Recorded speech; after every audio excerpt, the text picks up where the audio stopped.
ప్రభునందు ప్రియమైన దేవుని బిడ్డలకు మన ప్రభువైన యేసు క్రీస్తు నామమున శుభములు కలుగును గాక.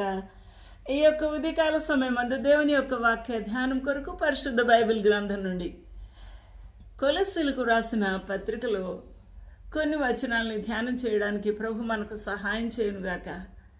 జీవజల ఊటలు by doctor Swapna online ministries నుంచి వెలువడుతున్న ఈ యొక్క వాక్య ధ్యానము మన జీవితములకు ప్రభు ఆశీర్వాదకరంగా ఉంచాలని కోరుకుంటూ ప్రార్థిస్తూ ఉన్నాను. ప్రభు మిమ్మల్ని అత్యధికంగా ఆశీర్వదించాలని, ఆయన వాక్యము చేత మిమ్మల్ని భద్రపరచాలని కోరుకుంటూ ఉన్నాను. ప్రభునందు ప్రియమైన వాళ్ళారా, కొలస్సీలకు రాసిన పత్రికలో ఇక్కడ చాలా నిగూఢమైన సత్యములను మన కొరకు దాచి ఉంచి ఉన్నారు.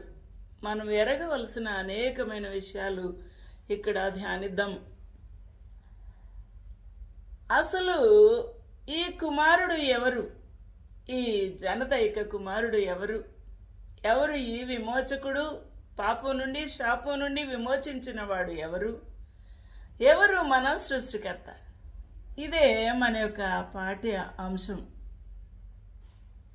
ఇక్కడ ఆ కుమారుడు ఎవరు అనే విషయాన్ని మనము ఆలోచన చేయడానికి గాను 1వ అధ్యాయంలో కొలస్సీలకు రాసిన పత్రిక 14వ వచనములో ఆ కుమారుని యందు మనకు విమోచనము కలిగింది.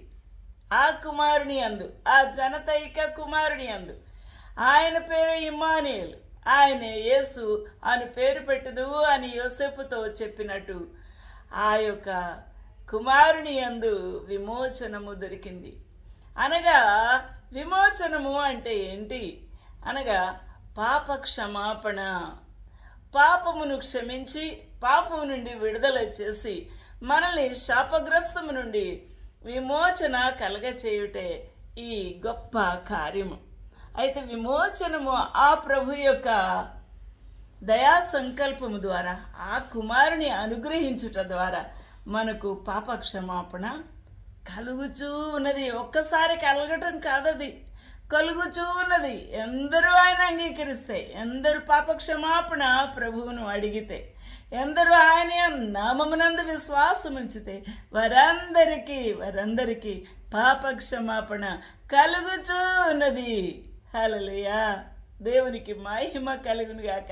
ఎంత గొప్ప అనుదిన విమోచన!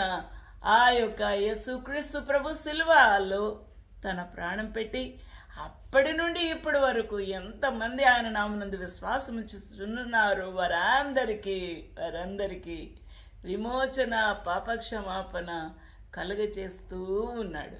ఇది ప్రెజెంట్ కంటిన్యూస్ టెన్స్. హల్లెలూయా, దేవునికి మహిమ ఘనత ప్రభావం కలుగును గాక. అందువల్లనే ఎఫెసీయులకు రాసిన పత్రికలో కూడా పౌలు భక్తుడు రాస్తూ ఉన్నాడు, దేవుని మహా ఐశ్వర్యమును బట్టి ఆ ప్రియుని యందు ఆయన రక్తం వలన మనకు విమోచన కలిగింది. ఎలా అండి?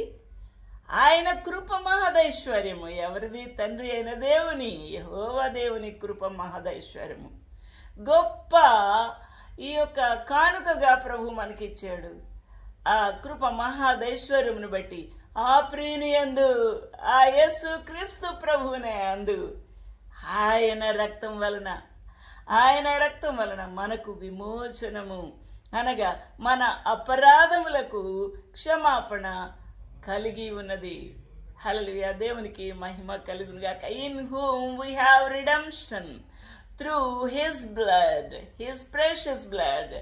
His means Jesus Christ's blood, the forgiveness of sins according to the riches of our Lord's grace. Hallelujah, we have received redemption through his precious blood. The forgiveness of sins we have received according to his riches of grace. Hallelujah, దేవునికి మహిమ ఘనత ప్రభావం కలుగును గాక. దేవునికి మహిమ కలుగును గాక. హల్లెలూయా.